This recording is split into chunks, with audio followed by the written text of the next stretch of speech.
अस्सलाम वालेकुम नाज़रीन, JN न्यूज़ HD के साथ मैं हूं नाइला भट्टी। नजर डालते हैं आज की अहम खबरों पर।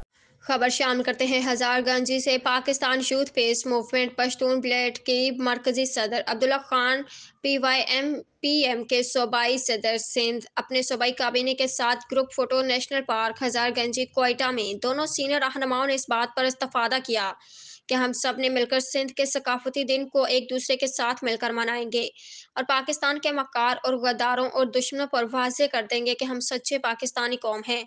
हमने अपने माजी की रिवायात को जिंदा रखने के लिए एक दूसरे के साथ एक कौम एक आवाज़ बनकर उभरना है। हमारी तहरीक का मकसद भी पूरी कौम को इकट्ठे करना और एक कौम बनाने के जद्दोजहद कर रही है। अब्दुल्ला खान अचकजई ने मजीद बातचीत करते हुए कहा कि इंशाअल्लाह वो दिन दूर नहीं जब हम सब कौमियतों और मजहबों से बालातर होकर एक पाकिस्तानी परचम के साए तले कुव्वत एक ताकत बनकर उभरेंगे।